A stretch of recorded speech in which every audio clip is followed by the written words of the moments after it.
Alright, so let's talk about Reinier De Ridder for a second because this dude is riding some serious momentum right now. I mean, come on, he literally derailed Bo Nickal's hype train in his last fight, and yeah, Bo had that buzz, but Reinier was no slouch either. He was once a double champ in one championship, holding belts at middleweight and light heavyweight, so he already had his own rep. Now, sure, he almost fumbled the bag against GM3, and looking back, that's kind of wild. Like, bro, GM3's been getting knocked out more times than I can count, and De Ridder nearly let him sneak one in. But credit where it's due, he bounced back hard, he took out Kevin Holland, then he made a statement by finishing Bo, and I'll be real with you, I've always had a little doubts on, Reinier. He fights a little goofy, his stand-up looks awful, but man, that style, it works. It throws people off. And now he's getting booked with Robert Whittaker next. And I'm going to keep it 100 with y'all. I'm a little uneasy about this one for Rob because, let's be honest, he hasn't looked like peak Whittaker lately. There's something off. So yeah, this one's got my full attention, like for real. Alright, so let me break it down in the most honest way possible. And before y'all jump down my throat, I'm not saying that Robert Whittaker is washed or he's declining hard. That's not the point. What I'm saying is that aura that he used to have, it's not there anymore. Rob was like the Max Holloway of the middleweight division. He beat everyone except Izzy, just like Max beat everyone not named Volk. And Izzy, he was the Volk of the division. For a while, Rob was the gatekeeper to greatness, but now the division is evolving. These new guys are coming up bigger, faster, hungrier, and as good as Rob and Izzy are, they've been holding it down for years. Time moves on, man. Rob isn't sliding as hard as Izzy. Let's be real, Izzy's on a 3-5 losing skit. Rob's still picking up solid wins here and there. He styled on Ikram, beat Paulo Costa with that signature Whittaker rhythm and speed. You can't take that away from him. But if we're going to be honest, he's not one of the main characters in this division anymore. He's a major player, no doubt about it. Probably always going to be in the top 10. But when he fights these big physical middleweights, it's a problem. I mean, Hamza ran through him. And at first, yeah, we were like, yo, that's just Hamza being Hamza, which is still the case. But then you go back and go, wait a minute, Dricus took him down too.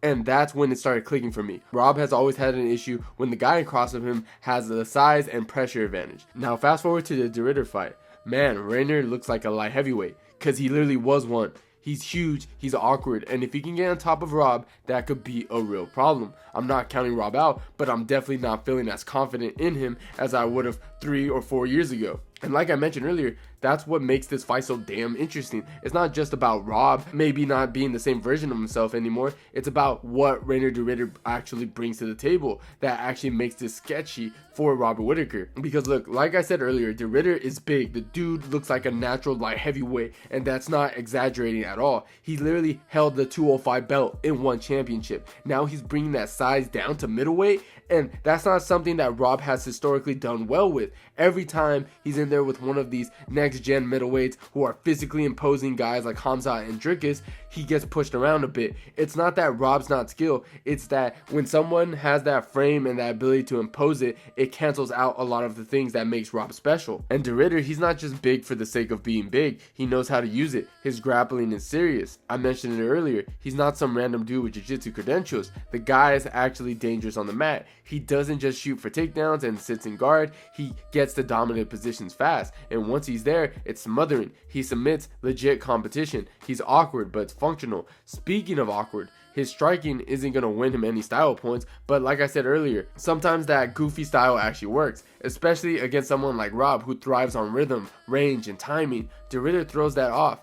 He's got a weird bounce. He enters with weird angles, and he doesn't have to outbox Rob. He just has to be annoying enough to close the distance and drag this into his world. So when you look at all that together, size, grappling pressure, awkward timing, it's not hard to see why Rob could have a tough night. I still think Whittaker is a world class and sharp as hell on the feet, but at this point in his career, against a dude like De Ridder, with that kind of style and momentum, I wouldn't be surprised at all if we see Rob stuck on his back, eating short elbows or fighting off chokes. This ain't a gimme fight. This is a real test for both guys, honestly, but especially for Rob, who has more to lose and way more to prove at this stage. Yeah, the clinch can absolutely give Robert Whittaker some problems in this fight, and honestly, we've already seen hints of that in recent matchups. I mean, let's not forget, Dricus du Plessis literally dropped Rob with one of the ugliest looking clinch takedowns we've ever seen in a top level middleweight fight. It wasn't clean, it wasn't technical, It was just raw strength, awkward angle, and relentless pressure. And that's the scary part. Rob isn't losing these exchanges because the guys are technically better. He's getting overwhelmed by size, intent, and pressure. Reinier De Ridder brings that same energy,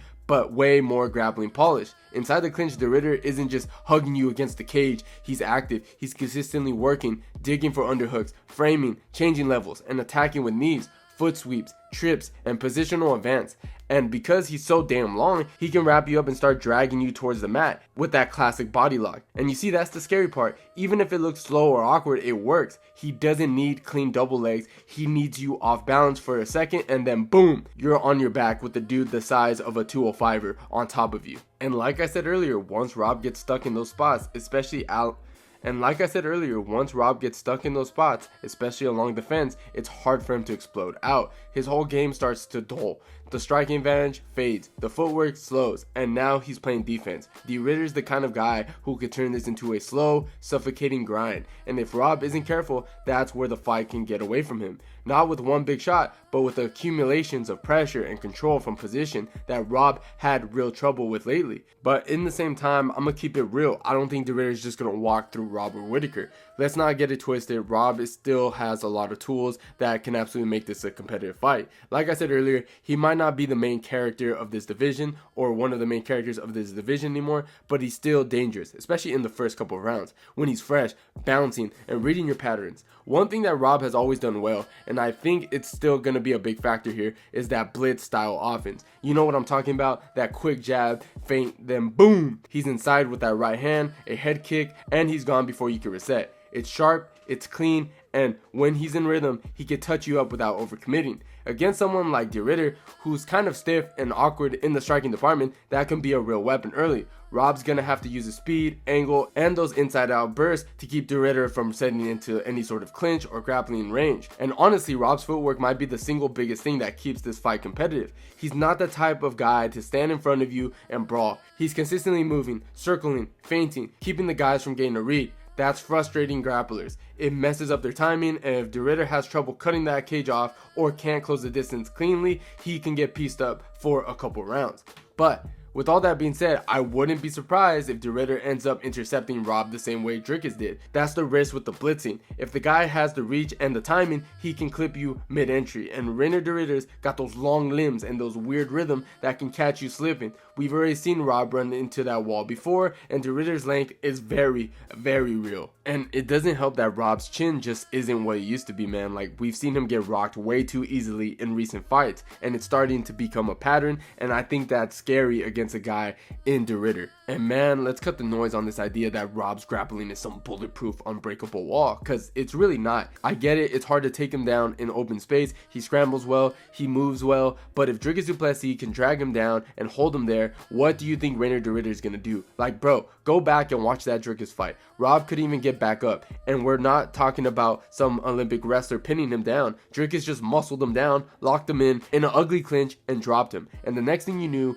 Rob was just stuck. No explosive, no reversal, no nothing. Now imagine that, but instead of Dricus, it's Reinier De Ridder on top of you, a dude with actual jiu-jitsu credentials, size, technique, and a gas tank. Reinier De Ridder doesn't just take you down, he sticks to you. He latches on you like glue and starts building problems. He's not just controlling you for optics, he's setting up traps, working towards mount, threatening chokes, softening you up with elbows. Rob on his back with someone like De Ridder on top of him, that is a nightmare. I'm telling you right now, it's not, oh, he'll just scramble out. Nah, if Robert Whittaker gets flattened early, that round is gone. And maybe the next one too if he starts second guessing his entries. And listen, man, that's the thing. I'm honestly tired of hearing people say Rob is the perfect anti-wrestler. That narrative has been flowing around for years and it just doesn't hold up anymore. Like, let's keep it real. Yeah, he's got good moments stuffing takedowns and popping back up. But when you really look at guys like Dricus and Hamza that have been showing that Rob can be dragged into deep waters if you mix in the wrestling with the pressure and the chaos. Dricus didn't even have some Olympic level wrestling. He just blended it all together, striking, grappling, cardio, and Rob struggled. And with Hamza, you already know he's going to bring that relentless chain wrestling, heavy top pressure, and physicality